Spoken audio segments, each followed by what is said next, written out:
అద్భుతాలు మనకి విశ్వాసులకి అవి అద్భుతాలు, దేవుడు చేసిన అద్భుతాలు. ఐగుప్తులకి తెగుళ్ళు, అది మంచిగా గమనించాలి. ఇశ్రాయేలుకి అవి దేవుడు కార్యాలు, ఐగుప్తులకి తెగుళ్ళు, ఐగుప్తి దేవతలకు తీర్పులు. దీంట్లో ఈ విషయాలన్నీ కూడా జరుగుతున్నవి. అయితే మనము ఎన్ని తెగుళ్ళు నేర్చుకున్నాము? అక్షయ్ చెప్తుంది 2 తెగుళ్ళు. మొదటిది ఏంటి? నీళ్ళు ద్రాక్షరసంగాన, రక్తంగాన. తర్వాత కప్పలు. మంచిది. అయితే మూడోది మనము ఇప్పుడు జానిద్దాం. దేవుని స్తోత్రం. అందరూ కూడా ప్రార్థనాపూర్వకంగా ఉండండి. ఉన్న బలహీనత అంతా కూడా యేసు రక్తంలో తొలగిపోతుంది. ఆమేన్. స్తోత్రం.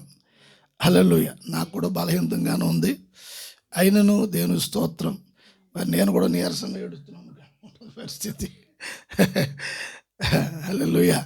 స్తోత్రం. మంచిది. వాక్యాన్ని మనము ధ్యానిద్దాము. ఈ సమయంలో తీసుకోండి పరిశుద్ధ గ్రంథము, నిర్గమకాండము 8వ అధ్యాయము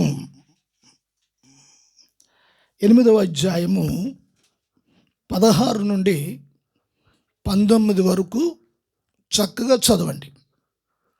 అందుకు యెహోవా మోషేతో, నీవు కర్ర చాపి ఈ దేశపు ధూళిని కొట్టుము, అది ఐగుప్తు దేశమందంతటను పేలగునని అహరోనుతో చెప్పమనగా వారు అట్లు చేసిరి. అహరోను తన కర్రను పట్టుకొని చెయ్యి చాపి ఆ దేశపు ధూళిని కొట్టినప్పుడు పేలు మనుష్యుల మీదను జంతువుల మీదను ఉండెను. ఐగుప్తు దేశమందంతటను ఆ దేశపు ధూళి అంతయు పేలాయెను. శకునగాండ్రు కూడా పేలను పుట్టింపవలెనని తమ మంత్రముల చేత అట్లు చేసిరి, గాని అది వారి వలన కాకపోయెను. పేలు మనుష్యుల మీద జంతువుల మీదను ఉండగా శకునగాండ్రు ఇది దైవశక్తి అని ఫరోతో చెప్పిరి. అయితే యెహోవా చెప్పినట్టు ఫరో హృదయము కఠినమాయెను, అతడు వారి మాట వినకపోయెను. సర్వశక్తుడైన దేవుడు ఇశ్రాయేలు యొక్క మహాదేవుడుగాను సర్వ సృష్టికర్తగాను మానవుణ్ణి సకల విధములైన జ్ఞానమునిచ్చి నడిపించేవాడుగాను దేవుడు ఉన్నాడు. స్తోత్రం. అయితే చదవబడిన వాక్య భాగంలో ఇశ్రాయేలు 430 సంవత్సరాలు ఫరో యొక్క అధికారం కింద మగ్గిపోతూ నలిగిపోతూ ఉన్నారు. నిట్టూర్పులు విడుస్తూ ఉన్నారు, దుఃఖపడుతున్నారు, బాధపడుతున్నారు. అయితే మా విమోచకుడు మాకున్నాడు అనే విశ్వాసము కలిగిన వారై వారున్నారు. గమనించాలి, ఈ చదవబడ్డ వాక్య భాగంలో ఇది 3వ తెగులుగా మనం చూస్తూ ఉన్నాం. 8వ అధ్యాయంలో ఇది దేవుడు మోషే అహరోనుతో మాట్లాడి ఫరో దగ్గరికి వెళ్ళి మీరు మాట్లాడండి అని చెప్పినప్పుడు ఫరో ప్రతిదానికి ఎతుకుతంగా ఉన్నాడు. అంటే మాట దైవికమైన విషయాల్లో, దేవుని విషయాల్లో, దేవుని ప్రజల విషయాల్లో ఏమాత్రం కూడా వినే విధముగా లేడు. ప్రతి దానికి వ్యతిరేకంగాను ఉంటూ ఉన్నాడు. అయితే దేవుడు మోషే అహరోనులను పంపించి మాట్లాడుతున్నారు. దేవుడు ఏదైతే చెప్పారో ఆ విషయాన్ని మరి క్షుణ్ణంగా వెళ్ళి దేవుడు ఈ విధంగా మరి ప్రజల విషయంలో మాట్లాడుతున్నాడు. మరి మధ్యవర్తులుగా మేము దేవునికిని ప్రజలకిని మధ్యవర్తులుగా మేము ఉన్నాము.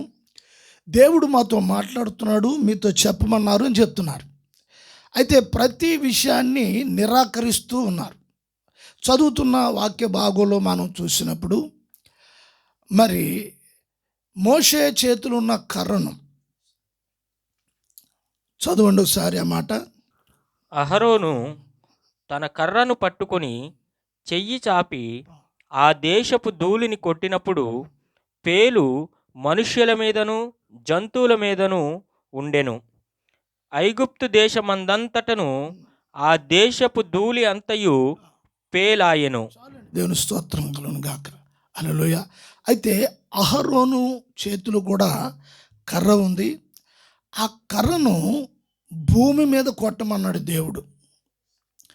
భూమి మీద అంటే అక్కడ ధూళి అని మనం చదువుతున్నాము, అది మనం సరైన రీతిలో అర్థం చేసుకుంటే భూమి మీద కొట్టమన్నాడు దేవుడు. భూమి మీద కొట్టినప్పుడు ఆ కర్ర భూమి మీద ఎప్పుడైతే అహరోను కొట్టారో ఆ కొట్టినప్పుడు ధూళి పైకి లేవటం అనేది జరిగింది. ధూళి అంటే దుమ్ము లేకటం జరిగింది. దేవుని మాట ప్రకారంగా అహరోను తన కర్రను తీసుకుని భూమి మీద కొట్టారు. భూమి మీద కొట్టగానే ఆ ధూళి లేచిన వెంటనే దేవుడు ఆ ధూళి ఆ దుమ్ముని పేలుగా మార్చాడు. స్తోత్రం. ఎలా మార్చేశారు దేవుడు? పేలుగా మార్చాడు. దేవునికి స్తోత్రం. పేలుగా మార్చాడు. పేలుగా ఎందుకు మార్చారు? దేవునికి స్తోత్రం. హల్లెలూయా. ఇక్కడ ఒక అర్థం ఉంది దీంట్లో. ఏమిటి అంటే పేను రూపంలో ఒక ప్రతిమను చేసుకుని వారు భూమిని దేవుడుగా కొలుస్తారు, ఆరాధిస్తారు భూమిని. దాన్ని ఆ ధూళిని ఆ మట్టిని ఒక ప్రతిమగా చేసి ఎప్పుడైతే దాన్ని ఆరాధిస్తారో అంటే భూమిని పూజిస్తారు. అది వారికి ఉన్న ఆచారము, అలవాటు. దానికి ఏమని పేరు పెట్టారు వారు? కెబ్ అని పెట్టారు. కెబ్ అనే దేవత. చూడండి, ఒక్కొక్క తెగుళ్ళలో ఒక్కొక్క దేవత ఒక్కొక్క పేరు మనము వింటూ ఉన్నాం. బాగా గమనించాలి. ఈ పేరును పెట్టి దాన్ని ఆరాధిస్తూ పూజిస్తూ ఉన్నారు. దేవునికి స్తోత్రం. హల్లెలూయా. గమనించాలి, దేవునికి చెందవలసిన మహిమ మరి ఈ సృష్టిలో ఉన్న ఈ సృష్టికి మానవులు దేవునికి చెందవలసిన మహిమ వాటికి ఇస్తున్న సమయంలో దేవుడు చాలా మనస్తాపం చెందుతారు. అంటే మనసులో వారు బాధపడతారు. దేవుడు స్తోత్రం. చూడండి, మనం కూడా కొన్ని సందర్భాల్లో ఏం చేస్తామంటే దేవునికి సంబంధించిన విషయాలను కొన్ని సందర్భాల్లో తక్కువగా చేసి, ఇప్పుడు ఆరాధన ఉంది, ఆరాధన విషయంలో మనం ఆరాధనకి విలువ ఇవ్వకుండా ఆరాధించే రోజును, ఆరాధించే సమయాన్ని మరొక పనికి మనం కేటాయించి ఆ విషయంలో మనం వెళ్ళిపోతే దేవుడు చాలా ఆ విషయంలో బాధపడతారు. అంటే ఇక్కడ దేవునికి చెందవలసిన విషయాలు ప్రజలకు తెలియాలి. అందుకే దేవుడు అన్నాడు, నా ప్రజల్ని పోనిమ్ము అని అన్నాడు. నా ప్రజల్ని పోనిమ్ము అన్నాడు. అయితే ఫరో అంటున్నాడు, నీ ప్రజలు నేను పోనివ్వను, హృదయం కఠినమవుతూ ఉన్నది. ఎప్పుడైతే హృదయం కఠినమవుతున్నావో దేవుడు కార్యాలు ప్రబలిల్లుతూ ఉన్నాయి. గమనించాలి. అదవుతుందా? మన జీవితాల్లో కూడా సాతాను వరవడి, సాతాను యొక్క క్రియ, సాతాను ప్రభావము కుటుంబాల్లో కానీ, పిల్లల్లో కానీ, జీవితాల్లో కానీ మరి అది ఎక్కువగా ప్రభావం ఉంటున్న సమయంలో కుటుంబంలో ఉన్నవారు ప్రభు యందు విశ్వాసం ఉంచి ప్రార్థించాలి.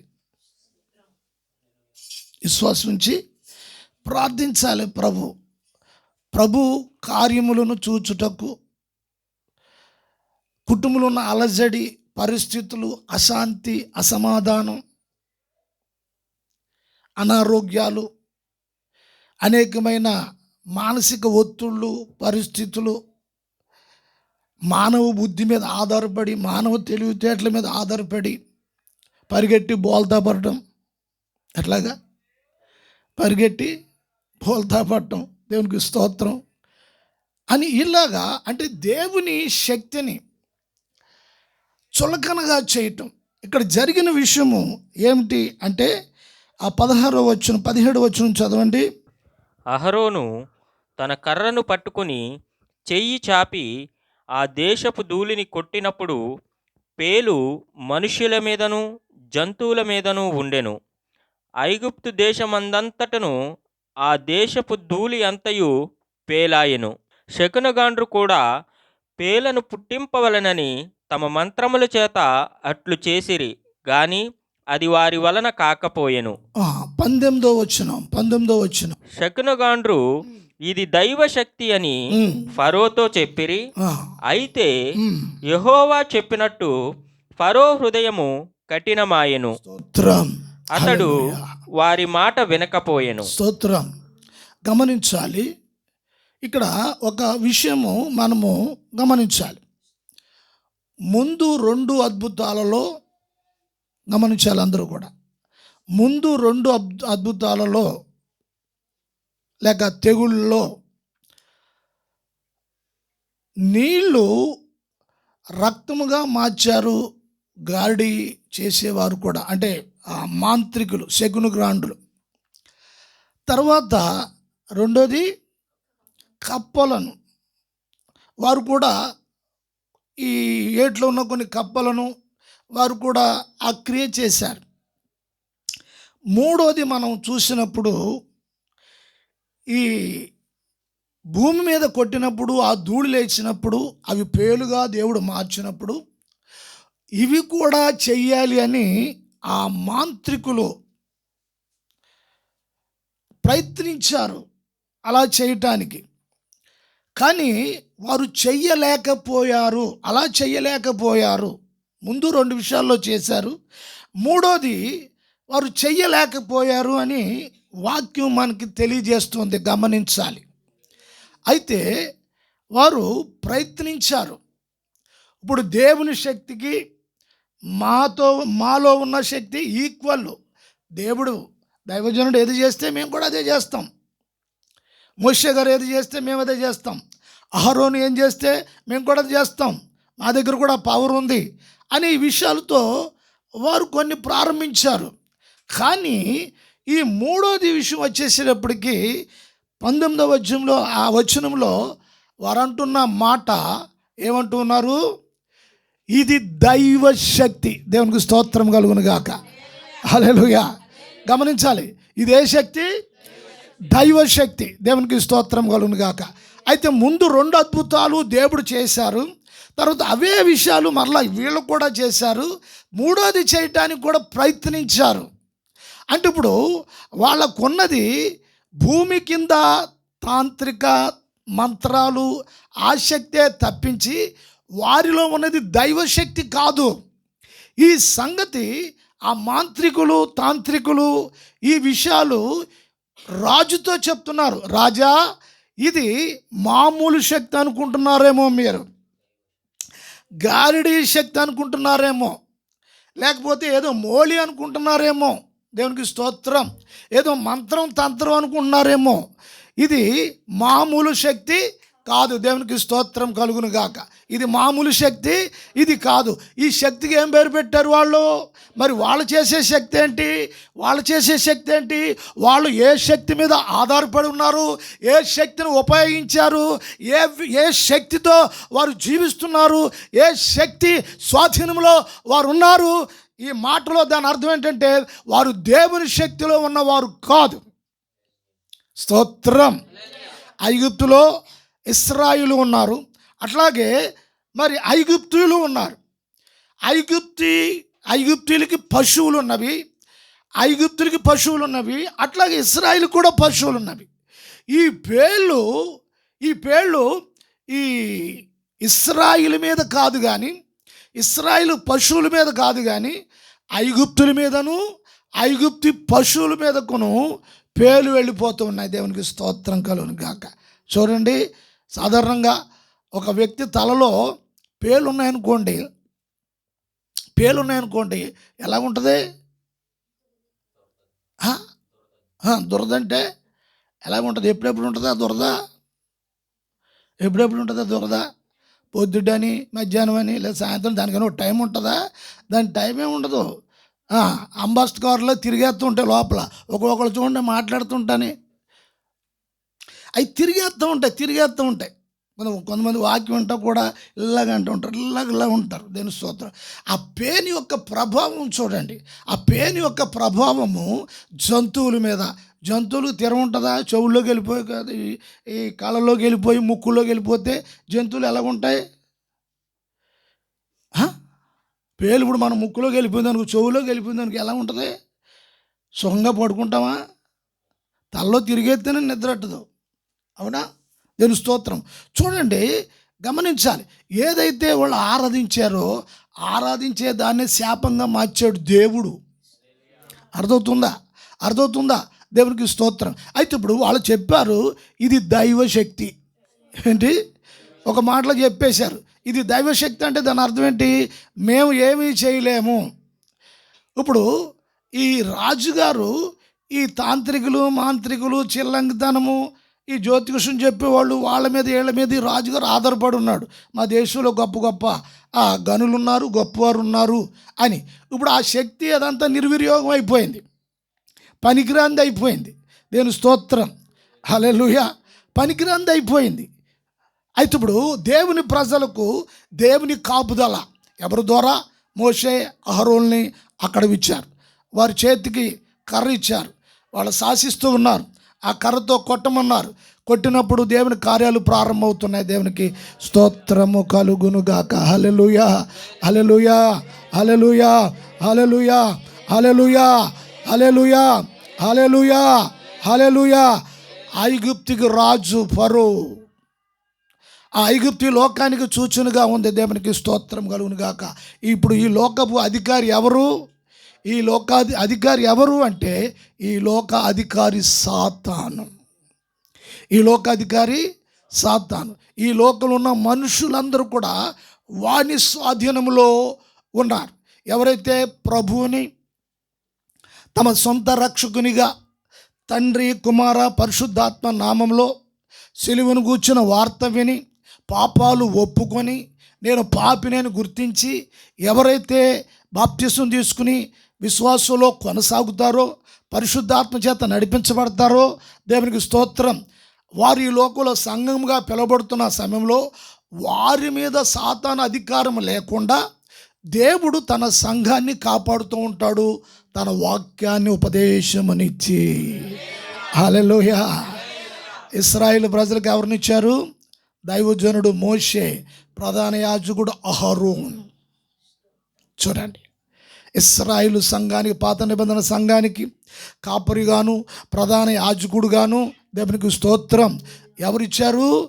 దేవుడే ఇచ్చాడు. మోషే, అహరోన్ని దేవుడే ఇచ్చాడు. అయితే ప్రజల పక్షంగా వారు పని చేస్తున్నారు. ప్రజల పక్షంగా వెళ్ళి మరి ఫరోతో మాట్లాడుతున్నారు. దేవుని స్తోత్రం కలుగును గాక.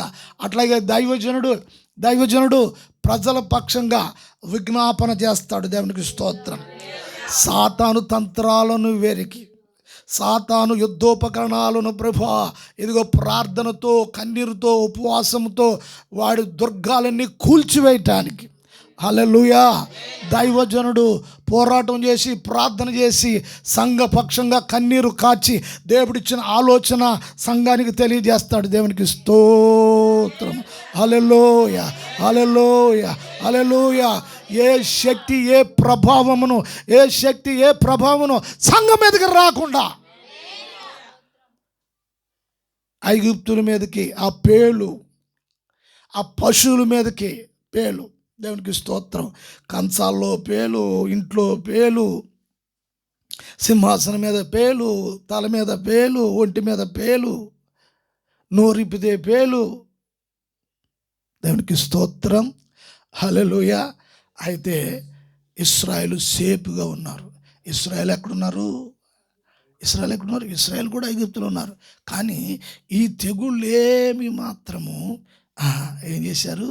వారికి రానివ్వలేదు. వారు అక్కడే ఉన్నారు. ఇప్పుడు ఇశ్రాయేలుడును ఇలా చూడాలి, ఇశ్రాయేలుడును ఐగుప్తుడు ఇలా కలిసి ఉన్నారు అనుకో, దేవునికి స్తోత్రం. ఆ తెగులు మరి ఐగుప్తుడి మీదకి వస్తుంది, పక్కన ఉన్నా సరే ఇతని మీదకి రాదు. కారణం ఏంటంటే ఒక అదృశ్యమైన శక్తి, ఒక గ్లోబు లాంటిది దేవుడు తన ప్రజలకు కవచంగా ఉంచాడు. ఇశ్రాయేలు దేశంలో యెరూషలేములో ఇప్పుడు యెరూషలేమును కూల్చేయాలి, లేదా యెరూషలేమును నాశనం చేసేయాలి, తగలబెట్టేయాలని దేవుని స్తోత్రం కొన్ని దేశాలు కక్షగూని మొత్తం మీద ఆ దేశ పేరు లేకుండా కొట్టివేసేయాలి, తుడిచివేసేయాలి అని ఎన్నో రాడాల్స్, ఎన్నో బాంబులు వాటి మీద వేయటానికి కొన్ని దేశాలు మరి ప్లాన్ చేసి అవి కొన్ని మైళ్ళు దూరంలో ఉండి ఆ రాడాలను వదులుతుంటే, ఆ బాంబులన్నీ వదులుతుంటే మరి యెరూషలేము సమీపంలో వచ్చి ఆ గ్లోబుకు తగిలి ఏమవుతుందంటే వెంటనే బూడిదైపోతున్నాయి. యెరూషలేము మీదకి రావట్లేదు దేవునికి స్తోత్రం. కారణం ఏంటి?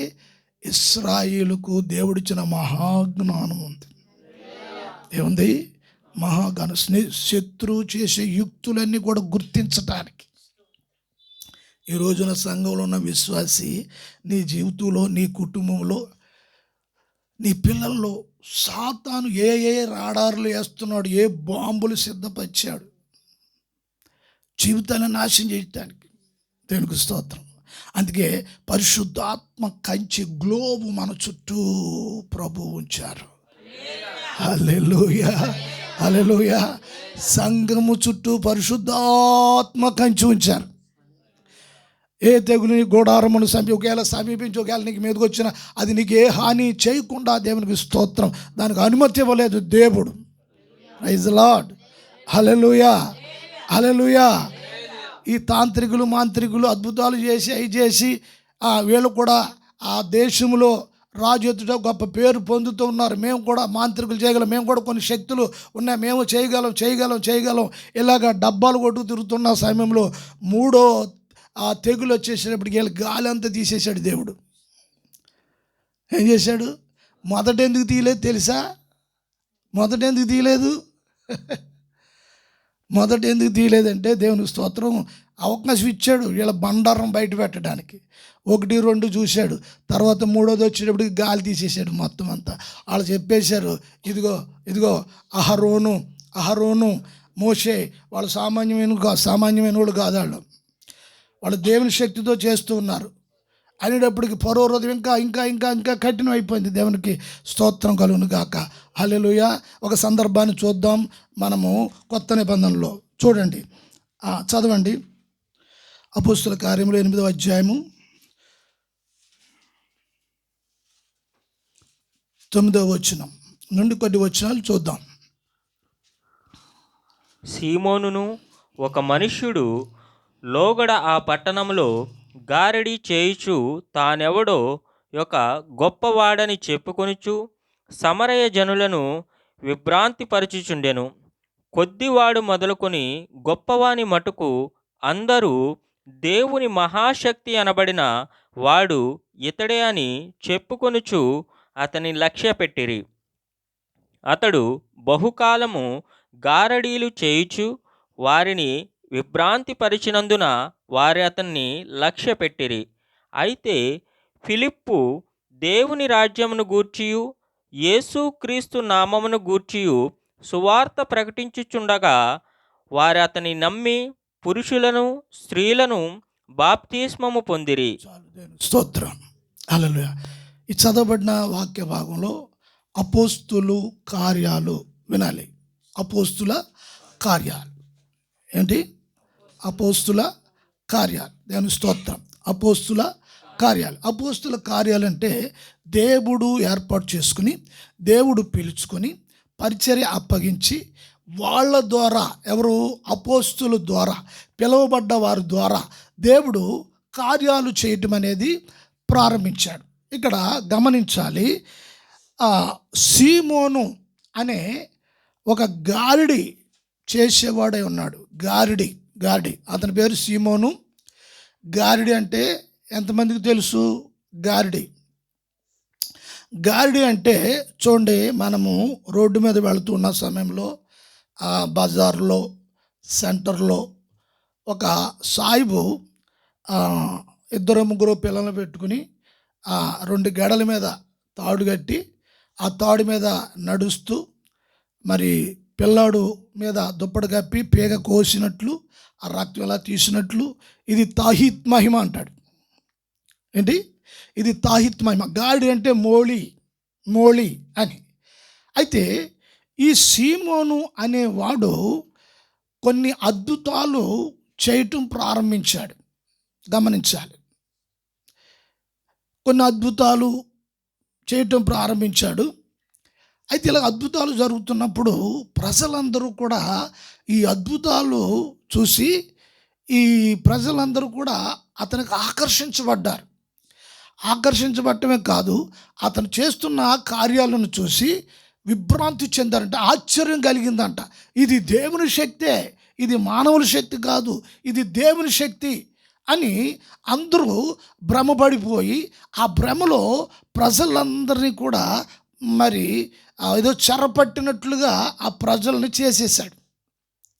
ఇప్పుడు చూడండి, వాక్యం తెలియదు చాలామందికి, పరిశుద్ధ గ్రంథము వివరణ తెలియదు, సత్యము తెలియదు, ప్రభు గూర్చి తెలియదు, వాక్యం గూర్చి తెలియదు, పరిశుద్ధాత్మ గూర్చి తెలియదు, తండ్రిని గూర్చి తెలియదు, కుమారుడైన ప్రభు అయిన యేసుక్రీస్తుని గూర్చి తెలియదు, పరిశుద్ధాత్మ కార్యం గూర్చి తెలియదు, సంఘ ఉపదేశము తెలియదు.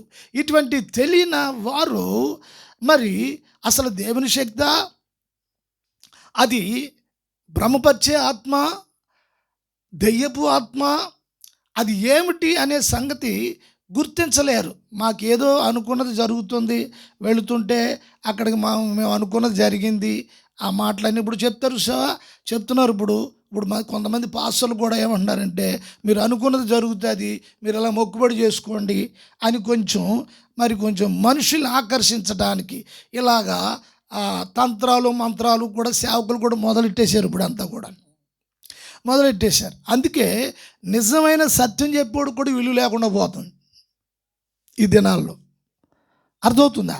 అయితే ఇప్పుడు ఇతరు ఇలా చేస్తున్న సమయంలో ప్రజలు అన్నారు, ఇది దేవుని శక్తి అంటే. ఇప్పుడు ప్రజలకు గమనించాలి, ప్రజలకి దేవుని శక్తి ఏదో దెయ్యపు శక్తి ఏదో ప్రజలకి తెలియదు. ఈడు లోగడ గాడి చేసేవాడు. ఈ లోగడ గాడి చేసేవాడు ఫిలిప్పు అనే మరి సంఘంలో ఉన్న పరిచారకుని ద్వారా సువార్త విని వీడు కూడా బాప్తిసం పొందాడు. బాప్తిసం పొంది వెంటనే మొదలెట్టేశాడు. ఏం మొదలెట్టేశాడు?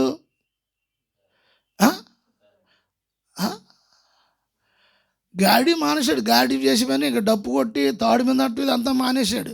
సేవ మొదలెట్టేశాడు. ఇప్పుడు సేవ మొదలెట్టేశాడు. ఇప్పుడు ఈ సేవ మొదలెట్టేసి ఇక ధూమ్ ధామ్ అంటూ ఉన్నాడు. ఇప్పుడు ఆ గాడి మంత్రాలని కూడా ఇక్కడ ఉపయోగిస్తున్నారు. వచ్చే పిచ్చి ప్రజలకి ఏంటి? ధూమ్ ధామ్ అంటే ఏదో మొత్తం మీద మంత్రాలేమో, ఏదో మొత్తం మన పని అవుతుంది కదా అని. ఇప్పుడు ఇది దేవుని శక్తి జనాల్ని విభ్రాంతి చేస్తున్నాడు. చదవండి మాట, జనాల్ని విభ్రాంతి చేస్తూ ఉన్నాడు. అతడు బహుకాలము గారడీలు చేయుచు వారిని విభ్రాంతి పరిచినందున వారు అతన్ని లక్ష్య పెట్టిరి. ఇప్పుడు లోగడ గాడి చేశాడు. ఇప్పుడు సేవలోకి వచ్చిన తర్వాత ఆ గాడిని ఎలా ఉపయోగించాడు? అడేస్తారు సాయిబు, అడిగి చేస్తాడు. 5 రూపాయల కాయింది పట్టు, 10 రూపాయల కాయింది పట్టుకుని వాడు ఏం చేస్తాడు? ఒక్క కాయింది పట్టుకుంటాడు, ఇలా లాగుతాడు, 10 వస్తుంది. 100 పట్టుకుంటాడు, ఇలా లాగుతాడు, ఏమొస్తుంది? ఇది తాహిత్ మహిమ అంటాడు. ఇప్పుడు అలా లాక్కునే బదులు రోడ్డు మీద దుకాణం పెట్టుకోవచ్చు, ఇంట్లోకి వెళ్ళి లాక్కోవచ్చు కదా, ఆడికి డబ్బు వేస్తుంది కదా. ఇదంతా గాడి. ఇలాగ ఈ గాడి అంతా కూడా దేవుడు నీకు డబ్బు ఇస్తాడు, దేవుడు నీకు ఇది చేస్తాడు, దేవుడు అది చేస్తాడు అని ఇప్పుడు బైబిల్ పట్టుకున్న పాస్టర్స్ కూడా ఇలా మొదలెట్టారు. అయితే ఇప్పుడు ఫిలిప్ ఏం చేస్తున్నాడు? దేవుని వాక్యాన్ని బోధిస్తూ దేవుని రాజ్యం కొరకు బోధిస్తున్నాడు. దేవుని స్తోత్రం కలుగును గాక. హల్లెలూయా. ఇక్కడ గాడి లేదు, తంత్రము లేదు, మాయ లేదు, మంత్రం లేదు. మరి ఇక్కడ ఏముంది? ఇక్కడ వాక్యం ఉంది. ఫిలిప్ ఏం చేస్తున్నాడు? అతడు వాక్యాన్ని బోధిస్తున్నాడు, దేవుని రాజ్యాన్ని ప్రకటిస్తున్నాడు. దేవునికి స్తోత్రము కలుగును గాక. హల్లెలూయా, హల్లెలూయా.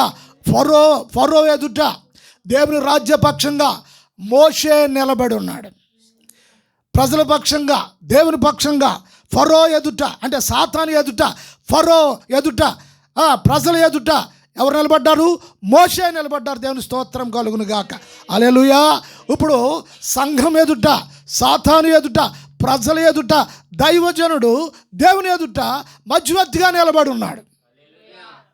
ఈ ఫిలిప్పి కూడా సువార్త ప్రకటిస్తున్నాడు. దేవునికి స్తోత్రము కలుగును గాక. చదవండి 11వ వచనం. అయితే ఫిలిప్పు దేవుని రాజ్యమును గూర్చి యేసుక్రీస్తు నామమును గూర్చి సువార్త ప్రకటించుచుండగా ఒక నిమిషం ఆగుదామండి. దేవుని స్తోత్రం. యేసు నామమును ప్రకటించుచున్నాడు. గమనించాలి, ఇక్కడ యేసు నామము అనే యేసు పేరు, నజరేయుడైన యేసు అను పేరు చెప్పుచున్నప్పుడు అక్కడ జరిగేది ఏమిటి అంటే చాలా ఘోరమైన పరిస్థితులు అక్కడ ఉన్నాయి. యేసు పేరెత్తితే చాలు కొట్టి చంపేసే దినాలు అవి. మీరు 8వ అధ్యాయం ప్రారంభంలో చదివితే అక్కడ విశ్వాసులందరూ చెదిరిపోయారు. శ్రమ వచ్చింది, కష్టం వచ్చింది, ఇబ్బందులు వచ్చినాయి, బాధలు వచ్చినాయి. యేసు పేరెత్తితేనే చాలు కొట్టి చంపేస్తున్నారు. సువార్త చెప్తే చాలు కొట్టి చంపేస్తున్నారు. ఇప్పుడు మరి ఆ పరిస్థితులు మళ్ళీ ఆ రోజున మళ్ళీ వచ్చేసినాయి. ఇప్పుడు సువార్త లేదు. ఇప్పుడు సువార్త ఆగిపోయింది. దేవునికి స్తోత్రం. అయిపోయిందా? 2 పూట్ల శుభ్రం భోజనం చేస్తున్నావా, పని చేసేసుకుంటున్నావా, తినేస్తున్నావా, ఉంటున్నావా? అయిపోయింది. వాక్యం సమృద్ధిగా వాక్యం వినేస్తున్నాం, మనమే వినేస్తున్నాం. వాక్యం అంతా. దేవుని స్తోత్రం. హల్లెలూయా. ఇప్పుడు అక్షయ్కి రోజు ఒక ఆర్లిస్ బాటిల్ పాల్లో, గ్లాస్ పాల్లో ఆర్లిస్ బాటిల్ కలిపేసి రోజు ఇచ్చేస్తుంటే ఏమైపోద్ది? కుర్చీలు సరిపోతాయా? చర్చిలో సోఫాలు వేయాలి. మనిషి పుష్టిగా అయిపోద్ది. ఇక్కడ బూస్టు, ఆర్లిసు, ఇంకేంటి అన్నీ బలమైన ఫుడ్ ఇచ్చేస్తుంటే ఏమైపోతుంది? వాక్యం చెప్తున్నప్పుడు ఆత్మానందము, స్తోత్రాలు, హల్లెలూయా కూడా లేవు, అలాగే ఉన్నారు. దేవుని స్తోత్రం. బంధనపూడి సంఘం అయితే ఇంకా సమస్య లేదు అసలు. అలా చూసుకుని ఉంటారు, ఇలా అంటారు. పిల్ల మంచిలి అంటారు, పిల్ల అదెట్టు అంటది. తొలిపేసావా? నేను వాక్యం సీరియస్గా చెప్తుంటే తొలిపేసావని మనం నడుతుంది నానమ్మ. ఇలాగ ఉంటుంది ఒక నిర్లక్ష్య ఇది పరిస్థితి, ధోరణి. గమనించాలి. దేవుని స్తోత్రం. ఫిలిప్ ఏం చేశాడు? యేసు నామమును గూర్చి, దేవుని రాజ్యమును గూర్చి, యేసుక్రీస్తు నామమును గూర్చి సువార్త ప్రకటించుచుండగా వారు అతని నమ్మి, యేసుక్రీస్తు నామము. ఇలా చూడండి, యేసుక్రీస్తు నామం ప్రకటించుచున్నారు అంటే ప్రకటన అనేది యేసుక్రీస్తు నామమును గూర్చి ఏం ప్రకటిస్తున్నారు? యేసు ప్రభు ఈ లోకానికి శరీరధారిగా వచ్చారు, ఆయన చెప్పినట్లుగానే సిలువలో ప్రాణం పెట్టారు, సమాధి చేయబడ్డారు. ఆయన సమాధి చేయబడి 3వ దినాన్న తిరిగి లేచారు. ఇది సువార్త. స్తోత్రం. ఇది సువార్త. ఆయన తిరిగి లేచారు. అయితే ఇప్పుడు మరలా సంఘాన్ని ఆయన మరలి ఏ స్థలంలో ఎక్కడైతే ఉంటారో అక్కడ ఆ స్థలానికి తీసుకెళ్ళడానికి ఆయన చెప్పాడు, నేనుండు స్థలంలో మీరుండు లాగున నేను మరలా వస్తాను సంఘాన్ని తీసుకుని వెళ్ళటానికి. సంఘాన్ని ఎప్పుడు కూడా అనాథులుగా విడిచిపెట్టేవాడును కాదు అని చెప్పాడు. మీరు అనాథులు కాదు, సదాకాలం నేను మీతో ఉంటానని చెప్పాడు ప్రభు. దేవునికి స్తోత్రం కలుగును గాక. నా రాజ్యంలో మీరు ఉంటారు, నాతో మీరు ఉంటారు అని యేసు ప్రభు చెప్పారు. Praise the lord. Hallelujah, hallelujah. ఇది దేవుని శక్తితో కలిగిన వార్త. యేసుక్రీస్తు మృతులలో ఉన్న మృత దేహాన్ని తండ్రి అయిన దేవుని శక్తి, జీవపు శక్తి ఆ మరణపు ఒక ద్వారములోనికి లేకపోతే ఆ సమాధిలోనికి వెళ్ళి ఆ మృత దేహంలోనికి ఆ జీవము ప్రవేశించింది. దేవునికి స్తోత్రం, స్తోత్రం, స్తోత్రం. హల్లెలూయా, హల్లెలూయా, హల్లెలూయా. తాంత్రికులు, మంత్రికులు అన్నారు వాళ్ళు, ఇదిగో ఇది దైవ శక్తి, ఇది దైవ శక్తి, ఇది దైవ శక్తి. ఇటు శక్తి మాకు లేదు, మేమేదో చేసాం కానీ, తక్కు టమారాలు ఎన్నో చేసాం కానీ రాజా ఇవేమి పనికిరావు. ఇదిగో వాళ్ళ ద్వారా జరిగించేది ఇది కేవలము దేవుని శక్తి. Praise the lord, hallelujah. Philip కూడా ఏ శక్తిని ప్రకటన చేస్తున్నాడు అని అంటే సిలువను గూర్చిన వార్త. 12వ వచనంలో చెప్పబడిన మాట, దేవుని రాజ్యము గూర్చి, దేవుని రాజ్యమును గూర్చి, యేసుక్రీస్తు నామమును గూర్చి, యేసుక్రీస్తు నామమును గూర్చి సువార్త ప్రకటించుచుండగా, సువార్త ప్రకటించుచుండగా వారు అతని నమ్మి పురుషులను ఏమి నమ్మారు? ఇప్పుడు ఏం ప్రకటించారు? ఇప్పుడు చూడండి, ఏం ప్రకటించారు? యేసుక్రీస్తు నామమును, దేవుని రాజ్యమును ప్రకటించినప్పుడు ప్రజలు నమ్మారు. మరి దానికి ముందు గాడి సీమోను ఏం చెప్పాడు? ఆయన ఏం చేశాడు? అద్భుతాలు, స్వస్థతలు ఇవన్నీ జనాలు ఇబ్బంది పెట్టేసి చేసేస్తున్న సమయంలో దేవునికి స్తోత్రం, అసలైన వారు అక్కడికి వచ్చేసారు. అసలైన వారు, అసలైన దైవజనులు వచ్చేసారు అక్కడికి. ఎవరు వచ్చేసారు? దేవునికి స్తోత్రం. పేతురు వచ్చేసాడు అక్కడికి. పేతురు, యోహాను వచ్చారు. చదువు. సమరయ వారు దేవుని వాక్యము అంగీకరించారని ఏమన్నారు? దేవుని వాక్యం అంగీకరించారంటే ఈ రోజున ఉన్న విషయం ఏంటో తెలుసా? గమనించాలి. ఈ రోజున దేవుని వాక్యము అంగీకరించే మనసు లేదు చాలామందికి. దేవుని వాక్యం అంగీకరించే మనసు లేదు. సంఘానికి, సహవాసానికి, ఇంకోటి దానికి మొత్తం ఏదో డబ్బులు ఇస్తారు, మైకులు కొంటారు, బాక్సులు కొంటారు, కార్పెట్లు కొంటారు, ఇవన్నీ చేస్తారు. కానీ వాక్యము అంగీకరించే మనసు లేదు. ఆ సమరయ వారు వాక్యాన్ని అంగీకరించారని వాక్యం చెప్తుంది. నువ్వు వాక్యం అంగీకరించకుండా నువ్వు ఏ పని చేసినా, ఎంత ఖర్చు పెట్టినా, భోజనాలు పెట్టినా, మరి పాస్టర్ గారికి బంగారు పతకం వేసినా,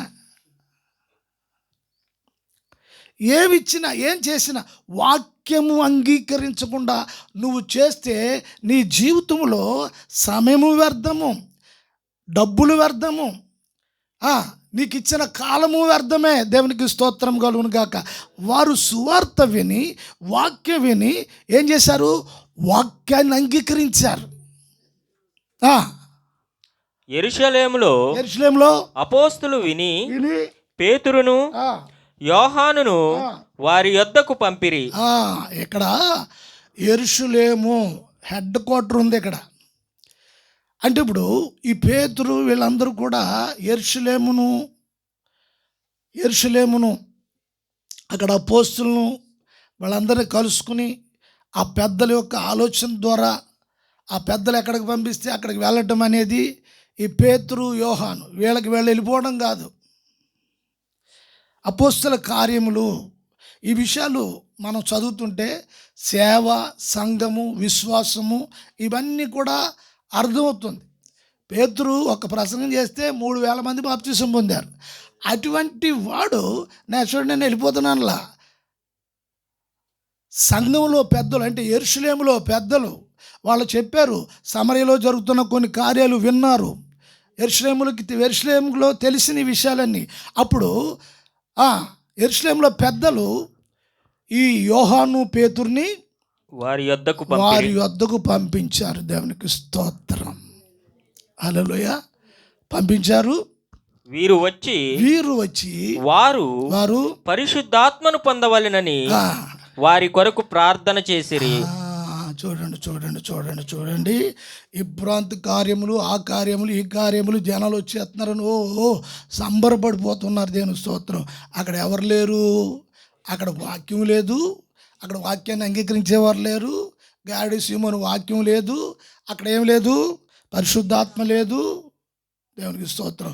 వాళ్ళ మొట్టమొదటిగా అక్కడ వచ్చి మాట్లాడింది ఏంటో తెలుసా? పరిశుద్ధాత్మ పొందవలనని బోధించారు అక్కడ వాళ్ళకి. ఫిలిప్ ద్వారా బాప్తిసం పొందిన వాళ్ళు కొంతమంది ఉన్నారు అక్కడ.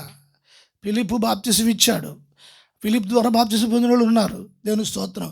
అయితే అక్కడ వాళ్ళకి బాప్తిసం పొందారు కానీ పరిశుద్ధాత్మ లేదు. అయితే ఇప్పుడు మరి పేతురు, యోహాను వచ్చి మొట్టమొదటిగా ఏం మాట్లాడుతున్నారు? మీరు పరిశుద్ధాత్మ పొందాలి. హల్లెలూయా. దైవ సేవకులు ఏం బోధిస్తారండి? దైవ సేవకులు ఏం బోధిస్తారు? దేవుడు చెప్పింది బోధిస్తారు. అహరోను మోషే రాజుతో ఏం మాట్లాడారు, ప్రజలతో ఏం మాట్లాడుతున్నారు? ఇక్కడ పేతురు, యోహాను ప్రజలతో ఏం మాట్లాడుతున్నారు, ఏ కార్యాల గురించి చేస్తున్నారు? ఇది వాళ్ళు అద్భుతాలు చేశారు కాబట్టి మేము కూడా అద్భుతాలు చేస్తాం అందుకే వచ్చామన్నారా? దేవునికి స్తోత్రం. అద్భుతాలు వాళ్ళు చేశారు కానీ అద్భుతాలను ప్రకటించలేదు. మరి ఇప్పుడు ఏం ప్రకటిస్తున్నారు? మీరు పరిశుద్ధాత్మ పొందవలనని. హల్లెలూయా, హల్లెలూయా, హల్లెలూయా. ప్రియులారా, సహోదరులారా, మీరు బాప్తిసం అయితే పొందారు కానీ ఇప్పుడు మీరు పరిశుద్ధాత్మ పొందాలి అని ప్రకటించారు. స్తోత్రం, హల్లెలూయా. అంతకుముందు వారిలో ఎవని మీదను ఆయన దిగి ఉండలేదు. వారు ప్రభువైన యేసు నామమున బాప్తిస్మము మాత్రము పొందియుండిరి. అప్పుడు పేతురును, యోహాను వారి మీద చేతులుంచగా వారు పరిశుద్ధాత్మను పొందిరి. స్తోత్రం, హల్లెలూయా. చూడండి, పరిశుద్ధాత్మ వాళ్ళ మీదకి దిగి రాలేదు అని వాక్యలో రాయబడుతుంది. ప్రభు అయిన యేసు నామమున బాప్తిసం పొందారు. ఈరోజు చాలామంది బాప్తిసాలు పొందుతున్నారు కానీ పరిశుద్ధాత్మ అనుభవం లేదు, పరిశుద్ధాత్మ బోధ లేదు. అంటే ఒక వ్యక్తి పరిశుద్ధాత్మ లేకపోతే ఆ వ్యక్తి తన జీవితం, స్త్రీ కానీ పురుషులు కానీ ఇష్టానుసారంగా ఉంటుంది. లాభ నష్టాలను చూసుకుంటారు. తన తన తన సుఖాన్ని, తన స్వార్థాన్ని, తన ఇష్టాన్ని అది నెరవేర్చుకుంటూ దాంతో కూడా భక్తి కలుపుని చేసుకుంటూ వెళ్ళిపోతుంటారు. అటువంటి వాళ్ళకి వాక్యం ఏదైనా కొంచెం గట్టిగా తగిలితే ఆరాధన కూడా రారు. కారణం ఏంటి తెలుసా? పరిశుద్ధాత్మకు లోబడే మనిషి లేదు కాబట్టి. ఇవాళ బాప్తిసం పొందడానికి మొలడానికి చాలామంది సిద్ధంగా ఉన్నారు. మరి పరిశుద్ధాత్మ పొందడానికి ఎంతమంది సిద్ధంగా ఉన్నారు? పరిశుద్ధాత్మ పొందడం అనేది ఆజ్ఞ ఉన్నది. అపోస్తులు ఎట్ ఎ టైం రాగానే అక్కడ సమరయ ప్రాంతంలో రాగానే అక్కడ ఏం మాట్లాడుతున్నారు? తర్వాత మన పరిశుద్ధాత్మ గురించి మెల్లిమెల్లిగా నేర్పిద్దాం. ఇప్పుడు నర్సరీ క్లాసులో ఉన్నారు కనుక, వీళ్ళు ఎల్కేజీలో ఉన్నారు కనుక వీళ్ళు చిన్నగా నేర్పిద్దామని అనుకున్నారా? కొంతమంది నాతోటి కాకినాడలో కొంతమంది అన్నారు, ఏమంటే అంతంత లోతైన వాక్యాలు చెప్పేస్తే ఎలాగండి? అలా చెప్పేది వాళ్ళకి ఏమర్థం అవుద్దండి? నాకు కొంతమంది ప్రముఖులు ఉన్నారు అక్కడ, వాళ్ళు చెప్తున్నారు సాయంత్రం వెళ్ళి మందే హెత్తాడు, మూడు సోడా హెత్తాడు. ఇలా చెప్పేది వాళ్ళు కొత్త వాళ్ళు ఏమనుకుంటారు, వాళ్ళు ఏమనుకుంటారు, ఇలా అందరి కోసం ఆలోచన చేస్తున్నాడు. సైతాన్ అంటుంది, ఒరే బాబా పాస్టర్ గారు ఇలా అన్ని పబ్లిక్గా మాట్లాడేస్తున్నాడు రా, అన్నీ మాట్లాడుతూ నువ్వు చెప్పరా బాబు అంటుందే. ఒరే నీ గురించి నువ్వు చూసుకోరా, నువ్వు మారు మనసు పొందరని చెప్పట్లేదు. వీడు సంఘభారం పడిపోయి ఇంకా ఏం చెప్తున్నాడు? అదిగో పాస్టర్ గారు అలా మాట్లాడుతున్నాడు. ఎవరు నిలబడతారు సంఘంలో? ఇంకా ఎవరు వస్తారు? నువ్వు నిలబట్టలేదు, ఆయన నిలబట్టలేదు. నాకు నిలబడడానికి 3 సోడా ఎత్తే కానీ నేను నిలబట్టలేదు. ఇలా తయారైపోయారు. బాగా గమనించాలి. వాక్యంలోనికి వెళ్ళాలి నువ్వు. నేను అందుకే చెప్తున్నాను, వాక్యంలోనికి వెళ్ళాలి. ఏ స్తోత్రం. పరిశుద్ధాత్మ పొందవలెనని పరిశుద్ధాత్మ పేతురును, యోహానును వారి మీద, ఎవరి మీద? సమరయుల మీద చెయ్యి వేసి చేతులు చాపి ప్రార్థన చేసినప్పుడు వారు పరిశుద్ధాత్మ పొందారు. హల్లెలూయా, హల్లెలూయా. వాళ్ళు పరిశుద్ధాత్మను పొందారు. ఈ రోజున సంఘానికి వెళుతూ వస్తూ, ప్రార్థనకు వెళుతూ వస్తూ, ఆరాధనకు వెళుతూ వస్తున్న వాళ్ళు ఎంతమంది ఆత్మను పొందుతున్నారు ఈ రోజున? వాక్యంలో రాయబడింది, యేసు ప్రభు ఆత్మ లేకపోతే నువ్వు నా వాడు కాదు. ప్రియ సహోదరి సహోదరులారా, గమనించాలి. దేవునికి స్తోత్రము కలుగును గాక. దేవుని కార్యాలను మన జీవితంలో ఒక పరిశుద్ధపరిచి, పవిత్రపరిచి, దేవుని రాజ్యానికి ఉపదేశం నేను సిద్ధపరుస్తుంది. ఆ పని, ఆ బాధ్యత దైవ సేవకులకి, కాపర్లకు దేవుడు అప్పగించాడు. అది దేవునికి స్తోత్రం. ఉపదేశం. అనుగ్రహించాడు. సంఘం దేని కొరకు సిద్ధపడాలి? సంఘం దేని కొరకు సిద్ధపడాలి? రెండో రాకడ కొరకు సంఘం సిద్ధపడాలి. దేవుని రాజ్యం కొరకు సిద్ధపడాలి. మహిమగల రాజ్యంలో ప్రవేశించడానికి సిద్ధపడాలి. దేవునికి స్తోత్రం కలుగును గాక. హల్లెలూయా. ప్రభు రాకడ కొరకు సిద్ధపడాలి. ప్రమాదాల్లో, కష్టాల్లో దేవుడు కాపాడుతాడు. ఇశ్రాయేలుని కాపాడినట్లు నిన్ను నన్ను కాపాడుతాడు. దేవుని స్తోత్రం. ప్రభు మనల్ని కాపాడుతాడు. దేవుని స్తోత్రం. ప్రతి విషయంలో కాపాడుతాడు. అయితే నువ్వు తీసుకున్న తీర్మానంలో నువ్వు నిలబడి ఉండాలి. దేవునికి స్తోత్రం. ఆ కర్మాడు చదివి నేను ముగిస్తాను. చదవండి. అప్పుడు పేతురును యోహానును వారి మీద చేతులుంచగా వారు పరిశుద్ధాత్మను పొందిరి. అపోస్తులు చేతులుంచుట వలన పరిశుద్ధాత్మ అనుగ్రహింపబడినని సీమోను చూచి వారి ఎదుట ద్రవ్యము పెట్టి నేను ఎవని మీద చేతులుంచుదనో వాడు పరిశుద్ధాత్మ పొందినట్లు ఈ అధికారము నాకియ్యుడని అడిగెను. చాలు. దేవునికి స్తోత్రం కలుగును గాక. చూడండి, అపోస్తులైన యోహాను పేతురు దగ్గరికి ఈ గారిడి మోళి చేసేవాడు వచ్చారు. దేవుని స్తోత్రం. ఇప్పుడు ఈడు పరిచయం మొదలెట్టాడు కదా. పేతురు అపోస్తులు ఆ జనం మీద చేతులేసి ప్రార్థన చేస్తుంటే వాళ్ళు పరిశుద్ధాత్మ పొందారు. ఇది చూశాడు వాడు. అయితే ఇప్పుడు మన వ్యాపారం మొదలెట్టాం, మనమేమో దుకాణం పెట్టాం.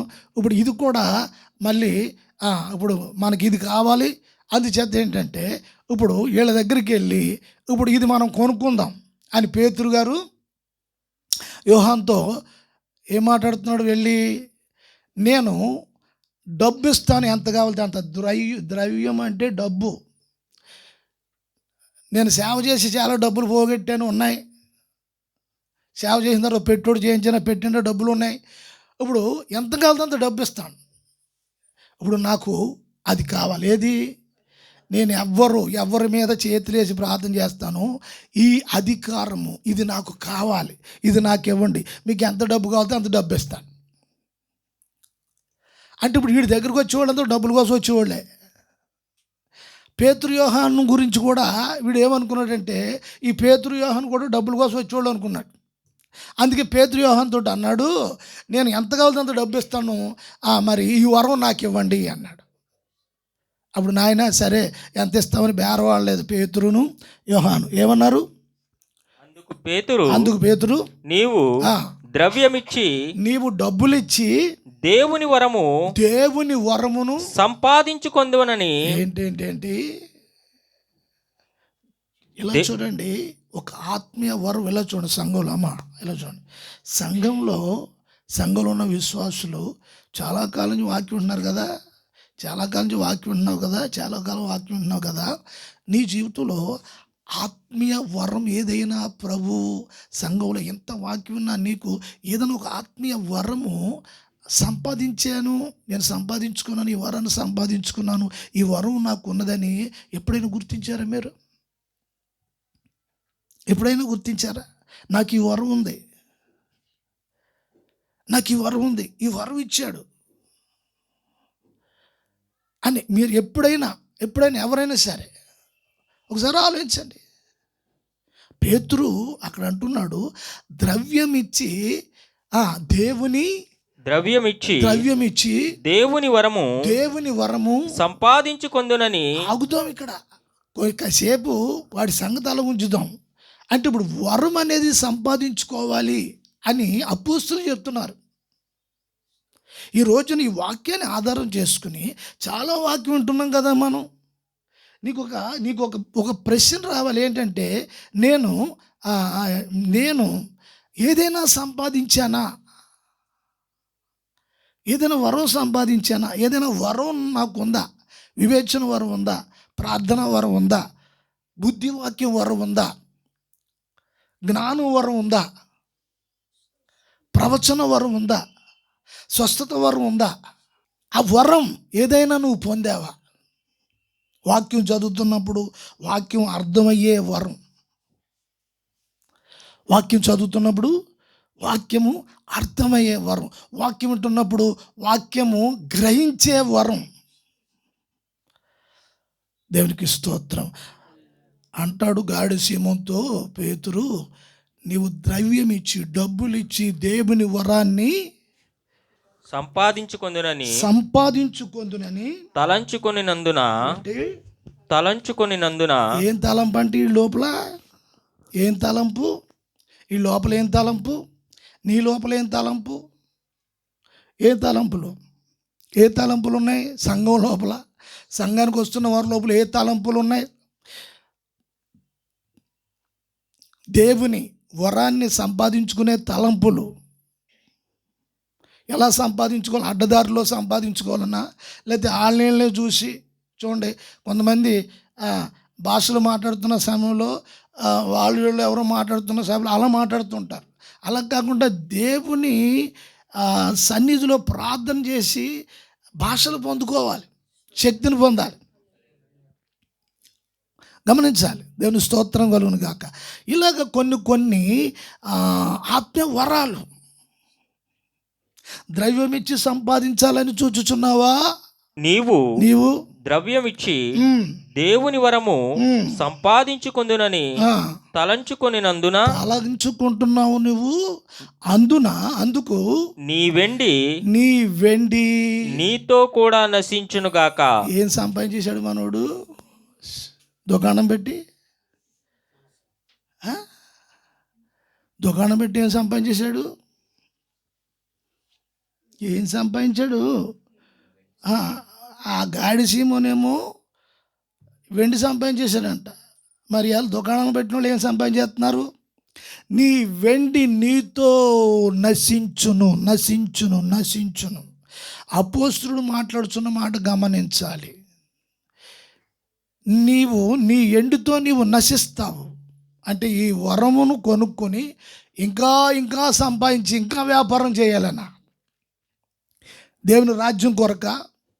మరి దేవుని రాజ్యం కొరకైతే వాక్యం ఏం చెప్తుందంటే, ఎన్నో శ్రమలు అనుభవిస్తూ ఎన్నో కష్టాలు భరిస్తూ దేవుని రాజ్యములోనికి వెళ్ళవలసి ఉన్నది. హల్లెలూయా, హల్లెలూయా, హల్లెలూయా.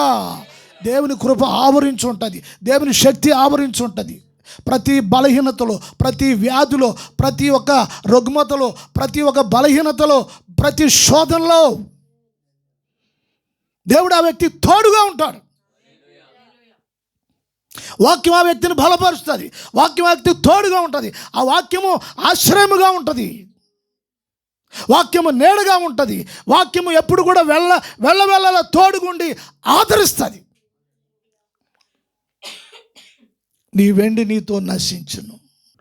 నీ హృదయము దేవుని ఎదుట సరైనది కాదు గనుక.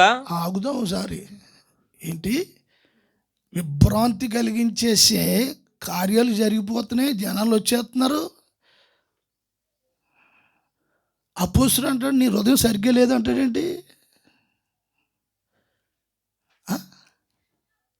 జనాలు వచ్చేస్తున్నారు, అందరూ చెప్పేసుకుంటున్నారు, దేవుడు నిన్ను కూడా వాడేసుకున్నాడు రా సీమోను అని అందరూ చెప్పేస్తున్నారు. అపోస్తలుడు ఏంటి ఏమంటున్నాడు ఇక్కడ?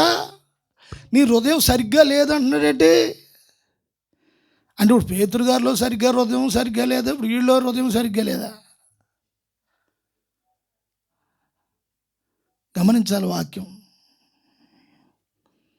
నీ హృదయము సరిగ్గా, నీ హృదయము దేవుని ఎదుట.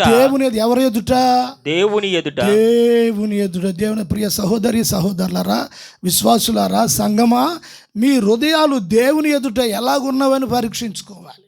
మనుషుల ఎదుట ముఖస్తుతి చేసి ఏదో మాట్లాడి జనాలకు కనబడాలని కాదు. కానీ దేవునికి స్తోత్రం.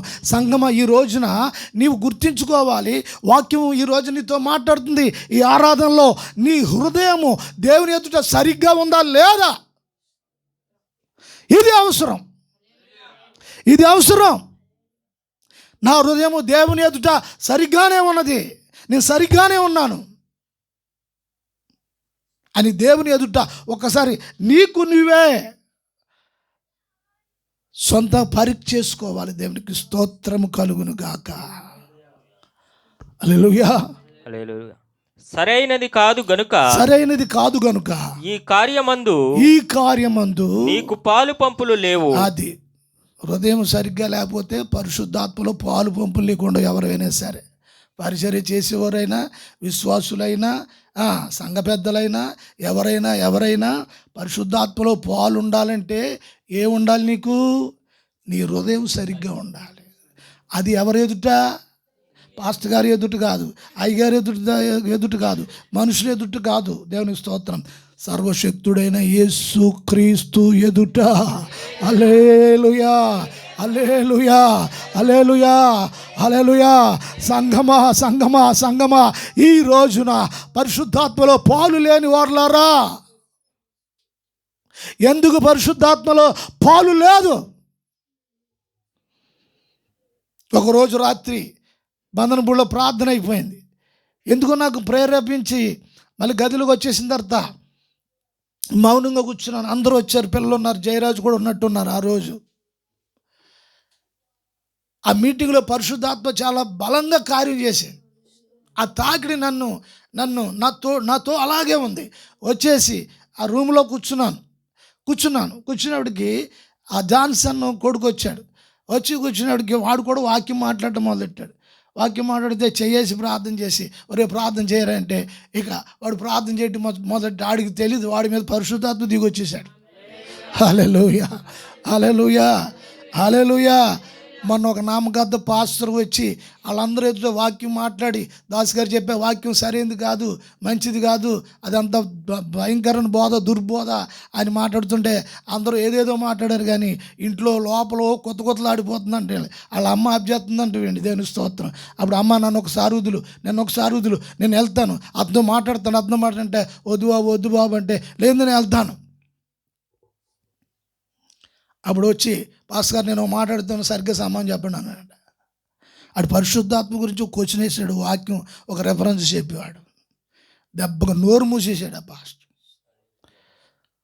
స్తోత్రం, హల్లెలూయా. మీకు తెలియదు మీలో పరిశుద్ధాత్మ కార్యం జరిగిస్తున్నారు, కానీ ఏంటంటే నిలకడగా మీలో ఆ పరిశుద్ధాత్మ నివాసం చేయడానికి ఇష్టపడుతుంటే మీ చర్యలు, మీ విధానాలను బట్టి పరిశుద్ధాత్మ నిలకడగా మీలో ఉండలేకపోతున్నాడు. దానికి కారణం పరిశుద్ధాత్మ కాదు, ఎవరో మీకు మీరే తెలుసుకోవాలి. పరిశుద్ధాత్మలో పాలు లేకపోవడానికి గల కారణం ఏంటంటే దేవుని ఎదుట నీ హృదయము సరిగ్గా ఉండాలి. స్తోత్రం. నేను పరిశుద్ధాత్మ పొందలేకపోతున్నాను, పశ్చాత్తాపడలేకపోతున్నాను, ఆత్మలో ప్రార్థన చేయలేకపోతున్నాను. ఏంటి అంటే వాక్యం చెప్తుంది, ఉదయకాలము నీ హృదయము దేవుని ఎదుట సరిగ్గా లేదు.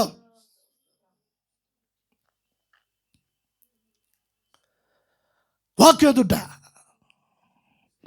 ఒకవేళ ధనము ఖర్చు పెట్టి ఏదో చేసి భ్రమలో ఉండడానికి కాదు. ఈ రోజున పరిశుద్ధాత్మ మాట్లాడేది. దేవునికి స్తోత్రం. నీవే కావాలి ప్రభువుకి. Praise the lord. Hallelujah, hallelujah. నీ హృదయం సరిగ్గా లేని కారణాన్ని బట్టి పరిశుద్ధాత్మలో ఈ కార్యంలో నీకు పాలు లేదు. ఇంకేమాట చెప్పారు? కాబట్టి నీ చెడుతనమును మానుకుని, ఈ చెడుతనమును మానుకుని, దేవుని ఎదుట నీ హృదయం సరిగ్గా లేదు. ఎన్ని క్వాలిటీలు ఉన్నాయి వీడికి? హృదయం సరిగ్గా లేదు, చెడుతనము. ఎవరు చెప్పారు పేతురు గారికి? నీ చెడుతనమును మానుకొని మారు మనస్సు నొంది. ఏంటి మారు మనసు లేకుండా పరిచర్య? నువ్వు మారు మనస్సు పొంది ప్రభువును వేడుకొనుము. ఏంటి? మారు మనస్సు పొంది ప్రభువుని వేడుకోవాలి. చెడుతనం విడిచిపెట్టాలి, మారు మనసును పొందాలి, ప్రభువుని వేడుకోవాలి.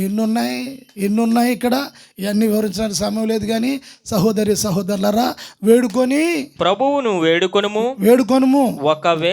ఒకవేళ నీ హృదయ ఆలోచన క్షమింపబడవచ్చును.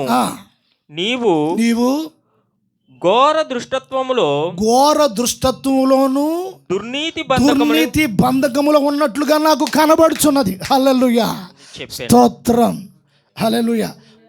పేతురు చూస్తున్నాడు అతని ఆత్మ ఏ స్థితిలో ఉందో. పరిచర్య చేస్తున్నాడు, అన్నీ చేస్తున్నాడు, కార్యక్రమాలన్నీ చేస్తున్నాడు, హృదయం బాగోలేదు, దేవుని ఎదుట యథార్థవంత లేదు, ఇవేమీ లేవు, కానీ పరిశుద్ధాత్మలు పాలు కావాలట. నీకు క్షమాపణ, ఒకవేళ ప్రభు నిన్ను క్షమించాలంటే ప్రభు దగ్గర మారు మనసు పొంది వేడుకో. ప్రియ సహోదరి సహోదరులారా, ఈ ఆరాధనలో మన జీవితంలో పరిశుద్ధాత్మ అభిషేకం అనేది ప్రతి ఒక్కరికి అవసరం అవసరం అవసరం. సేవకులకే కాదు, విశ్వాసులకి, సంఘంలో ఉన్న ప్రతి వారికి పరిశుద్ధాత్మ అవసరం. స్తోత్రం. ఆ విధంగా ప్రభు మిమ్మల్ని అందరినీ నడిపించును గాక. ఆమె ప్రార్థన. మహాపరిశుద్ధుడు, మహోన్నతుడు యేసయ్యా, మీ నామమును బట్టి స్తోత్రాలు, వందనాలు చెల్లిస్తున్నాం. ఈ పునరుద్ధాన ఆరాధనలో మమ్మల్ని అందరినీ, ప్రభా బిడ్డల్ని, సంఘాన్ని మీరు దర్శించినందుకు స్తోత్రములు చెల్లిస్తూ ఉన్నాము. సంఘం ఈ కడవరి కాలంలో పరిశుద్ధాత్మ నాయన నిశ్చయముగా అందరూ పొందాలి, పరిశుద్ధాత్మ పొందాలనే ఆలోచన, ఆశ నాయన మీ వాక్యము ద్వారా మీరు మా మధ్యలో ఉండి అందరినీ పురుగొలుపుతూ ఉన్నారు. అందును బట్టి స్తోత్రములు చెల్లిస్తున్నాం తండ్రి. ఆత్మ లేని ఎడల మిమ్మల్ని మేము ఎదుర్కొనలేము నాయన. మీ బూర శబ్దం మాకు వినబడదు తండ్రి. మీరు రాకడికి మేము సిద్ధపడలేము నాయన. తండ్రి మీకు స్తోత్రాలు. సంఘాన్ని ఆ విధంగా ప్రతి ఒక్కరిని మీరు సిద్ధపరచమని ప్రార్థన చేస్తున్నాం. బలహీనులను తండ్రి నాయన, అనేక పరిస్థితుల్లో ఉన్నవారును మీరు ఆదుకొని ఆదరించి మీ కొరకు నిలవబెట్టమని ప్రార్థన చేస్తూ ఉన్నాను. కష్టంలో కూడా మీ పరిశుద్ధాత్మ ఆదరణ ప్రతి వారికి మీరు అనుగ్రహించమని ప్రార్థన చేస్తున్నాం. ధైర్యమును, బలమును నాయన, దృఢత్వమును ప్రభువా మీరు కలుగు చేయమని ప్రార్థన చేస్తున్నాం. గొప్ప విశ్వాసమును హృదయంలో వాక్యం పట్ల మీరు కలుగు చేయమని ప్రార్థన చేస్తూ ఉన్నాము తండ్రి. అట్టి వారిలో మీ పరిశుద్ధాత్మ కార్యమును అందరిలో మీరు కార్యం జరిగించమని, మీ ఆత్మలో అందరికీ పాలు మీరు దయచేయమని యేసు నామమున ప్రార్థన చేస్తున్నాము తండ్రి. మన తండ్రి అయిన దేవుని ప్రేమ, కుమారుడైన యేసు క్రీస్తు కృప, పరిశుద్ధాత్మ అన్యోన్య సహవాసము, సమాధానం లోకంలో ఉన్న పరిశుద్ధులకును కూడి ఉన్న సంఘమునకును సదాకాలము తోడై నడిపించునుగాక. యేసు రక్తమే జయం, ప్రభు యేసు రక్తమే, యేసు నామమునకు సంపూర్ణ పాది క్రీడనాశ కలుగునుగాక. Amen, amen, amen, amen. Praise the lord. అందరికీ వందనాలు.